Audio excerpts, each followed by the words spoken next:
Hello Year 10 and welcome to week 2 and lesson 2 of our exam component 3, health and well-being. I hope that you got on well last week with the first lesson and that you were able to go through the key questions for it.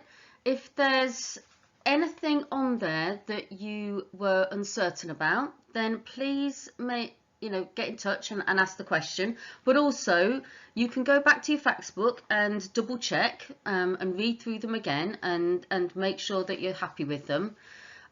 This session, what we are going to do is to do a quick recap from last week before we look at this week's topic, which, as you can see from the facts book, is going to be about ill health. Okay, so last week the lesson was about genetic inheritance, and there were 6 questions for you to look at. If you want to pause at this point just to go through these and just check your understanding, check that you know them, please do. So let's just run through these then. Question number 1. How many chromosomes does a person have? They have 23 pairs. What is DNA and why is it so important? Question 2. DNA are our building blocks. They carry all of our genetic information and therefore they are fundamentally important in terms of our genetics. Number 3, the difference between dominant and recessive genes. Dominant genes means that the condition could be inherited from one parent. Recessive means that both parents need to have the condition for you to inherit it. Number 4, predisposition means that you have an increased chance of something happening. It doesn't mean that it's inevitable, it just means that your risk factor is higher. An example of those could be something like heart disease or high blood pressure. Number 5, an inherited condition is something that you inherit through your birth parents' genes. And a chromosomal condition is a condition that you get if you get an additional chromosome. So for example, Down syndrome is called trisomy 21. It's an additional 21 chromosome. Edwards syndrome is another chromosomal condition, for example, and that's where you have an additional chromosome 17. Well done if you've looked at all of those. And if you need to go and recap that or double check that, or if there's anything you're uncertain about, then just pause this and go back using your facts book before you move on. Okay, so we looked at this last week, and if you look at this chart, this is taken from the syllabus. We have looked at the first section, and our first section is this section, health and well-being. So we've already covered this, the definition of health and well-being and what is meant by a holistic approach. Remember, a holistic approach is looking at the whole body. So when we think about health and well-being, it's the whole body. Okay, what you can do is to just double check, read through the bullet points and then check whether you're really happy with it. You might need to go back over and double check, or you need to then, or if you're really uncertain about something, please contact me. Okay.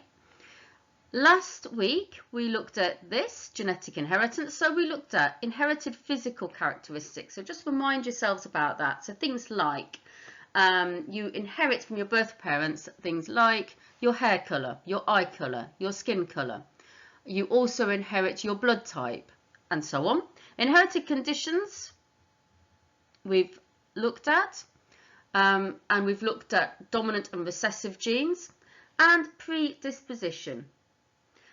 Hopefully you had the opportunity this week to have a look at some of the extension activities, which included looking at the British Heart Foundation or looking at the BBC Teach Modern Studies programmes, which have programmes about cystic fibrosis, Down syndrome, and so on. So hopefully you've had the opportunity to have a look at that, and if you have looked at those, then you will already have had chance to have a look at the effect of inherited disorders on somebody's pies and their well-being. if you make notes on anything and if you are jotting things down as you are completing the activities or as you're doing any extension work and you want me to check it, then just take a photo of it and email that across to lgerity@johnfernley.org, and I'll double check that and I can look through any work that you wish me to.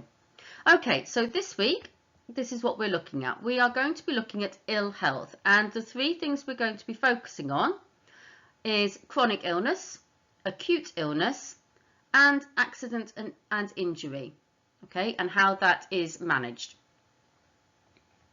You might at this point want to just pause this to read through the questions for this week, because we're going to be covering the answers to those during the lesson.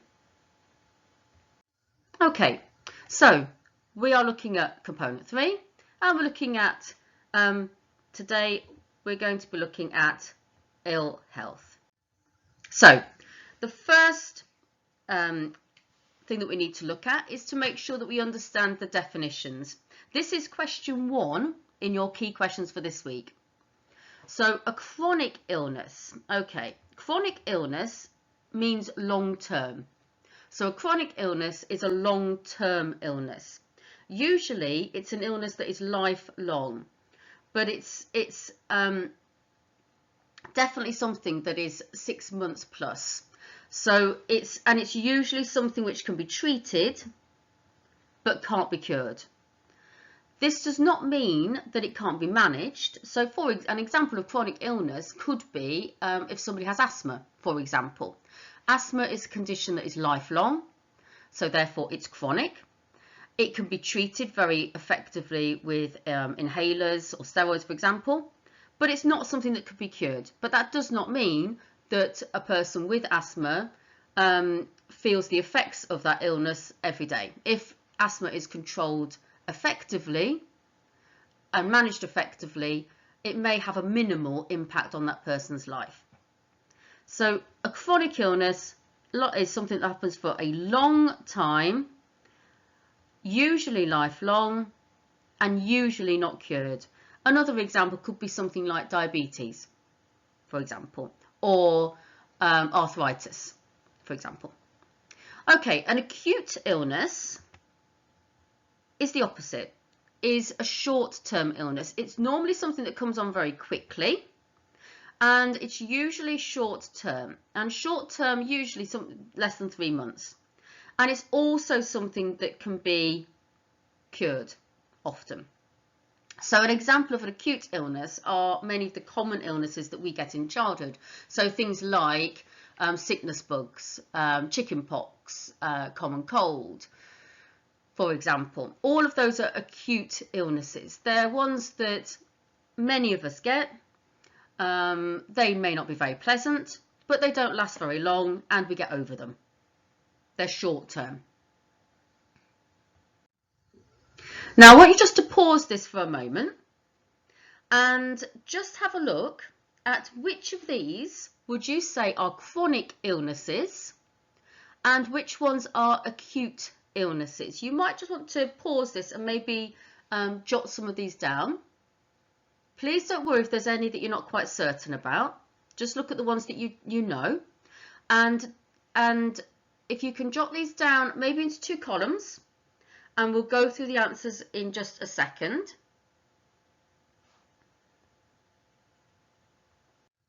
Okay, so if you've jotted these down, this is the right order, the right columns. So acute illnesses we've got here. Acute illnesses, remember, are short-term illnesses. Now, an acute illness can be quite unpleasant. It may not be very nice. It could be quite serious, but it's normally short-term. So if we look at some of these on here, bronchitis is an infection that affects the chest. It can be quite nasty, but it's short-term, and it's normally treated effectively with antibiotics. Diarrhea and sickness, obviously short-term acute illnesses. The flu, influenza, again, very unpleasant, can be quite nasty and serious, but it's a short-term illness. A common cold, a broken arm or broken bones are not pleasant, and always require a visit to the hospital, obviously for treatment. However, they are short term and they are treatable. Pneumonia, same thing, it's an acute illness and usually is treatable with, depending on whether it's bacterial or viral. If it's a bacterial infection, then it's treatable with antibiotics. Conjunctivitis is an infection of the eyes, and again, that's treated with antibiotics. So acute illnesses can be serious illnesses. They also can affect our pies, but they are short term and they are, in the main, treatable. Chronic illnesses, you should have written on this side. An example of chronic illnesses, Alzheimer's. Alzheimer's is a long-term chronic disease that affects the brain. It often particularly affects short-term memory, but it has other effects on the body as well, and it is manageable, but it's not curable. It's treatable and it can be managed, but it can't be cured. Crohn's disease affects particularly the digestion, along with other aspects of the body, and again it is treatable but not curable. Heart failure, irritable bowel syndrome, same. Alcoholism. Alcoholism is an illness, again, that can be treated and treated very successfully in the long term, but it's not an illness that is ever classed as being cured. Kidney failure is on the chronic illnesses, chronic fatigue syndrome and liver disease. So all of these are long term. They can be managed, they can be treated, but they cannot be cured. At any point, you can obviously pause this and jot things down and make sure that you understand it before you move on. Okay, so when we think about either chronic illnesses or acute illnesses, one of the things we need to think about is how that affects a person's pies, because when you have your case study, one of the things in your case study is going to be to look at what factors are affecting that person's health and how might it impact on them, how might it impact their pies. So all illnesses affect a person's pies. Now they might affect a person's pies in the short term or the long term. So for example, if somebody has a chest infection, which is an acute illness, it will make them feel physically unwell. So it'll affect them physically. They also may miss school or work, so therefore it has an effect on them intellectually.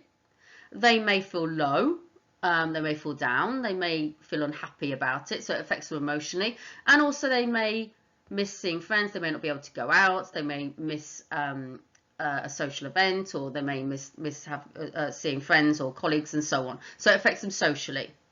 With an acute illness, generally this does not last long, because an acute illness, as we've said, is an illness that is usually short term and is curable. However, with chronic illnesses, this can be lifelong, and therefore the effect on a person's pies can be long lasting. So if we have a look at an example here, I know we've talked about the BBC Teach Modern Studies. If you can pause this for the moment and then go on to Alicia's story, if you go onto YouTube, type in Modern Studies Asthma, the first clip, if you want to, actually you could type in BBC Teach Modern Studies Asthma.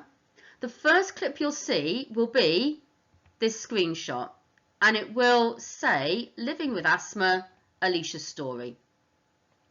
Pause this now, watch her story. It's about 6 minutes long, and how she copes with having asthma, which is a chronic illness, and then we will look at how it affects her pies. Okay, so you should have had the opportunity now to have had a look at Alicia's story, and if you've looked at Alicia's story, you'll have seen from that asthma obviously has an effect on her pies, in both a positive and a negative way, because remember that when you think about something affecting someone's pies, it can be positive and negative. And so you may well have jotted down things like, it affects her physically because it causes or can cause breathing problems. Sometimes it leads to her being unwell and needing time in hospital, having to take additional medication. You may have jotted down that it affects her intellectually because she often has to miss school and therefore misses lessons and learning. It also has an effect on her emotionally in both a positive and negative way, because she does talk about feeling low and feeling down. She also talks about having a worry and anxiety about it and feeling low about missing things. She also mentions about some people having a go about it and saying and making an issue of her having asthma. But on the positive side, she does have a lot of support from her circle of friends, and she also has confidence about it. So it's a positive and a negative picture. And similarly, socially, you may have jotted down that she misses out on playtime and activities and group activities, but she also has closer friendships with others who stay with her. So again, it's a positive and negative picture for her in terms of how it affects her. And obviously this affects her in the long term.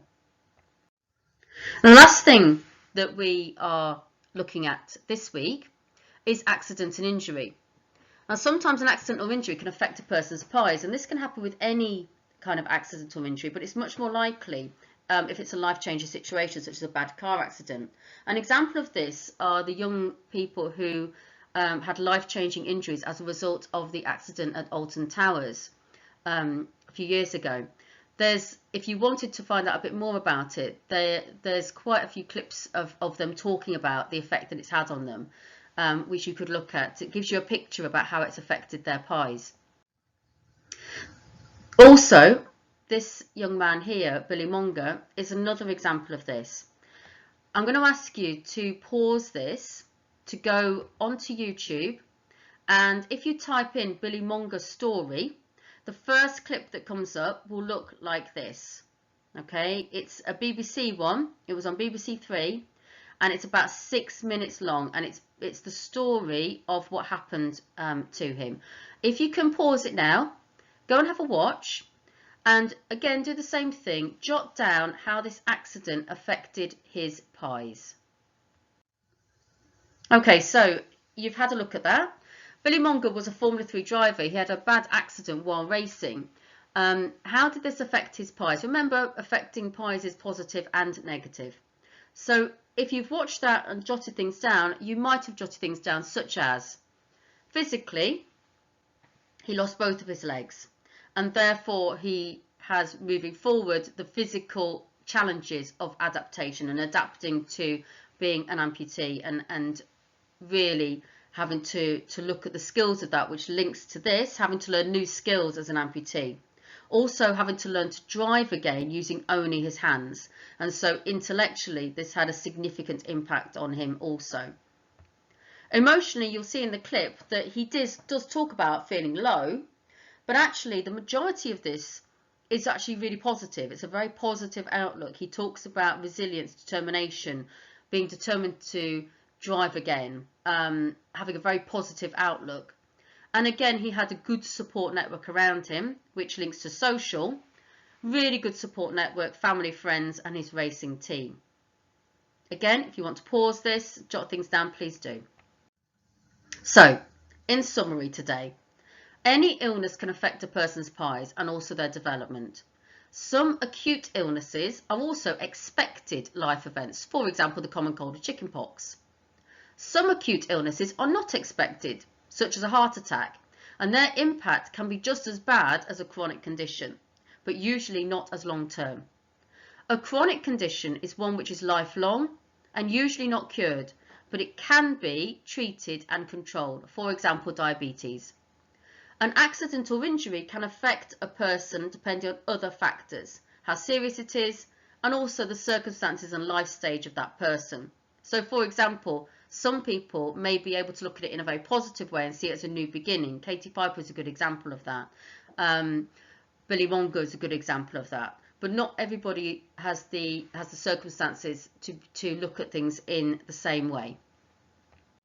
So this week, Go through the key questions for this week. We're going to recap them next week. If you can, have a look at some of the extension activities. I've put on there some examples in your facts book. So if you go on to the BBC Teach that we had a look at earlier, type in BBC Teach Modern Studies. You could have a look at, there are clips there about a case study about diabetes, which you could do exactly the same thing, look at how it affects their pies. You could also go on the Versus Arthritis website or go onto YouTube and have a look at a couple of clips there and how does arthritis affect a person's pies. Both of those are chronic conditions. Any issues or questions, please get in touch. Have a lovely week and I will see you next week. Bye for now.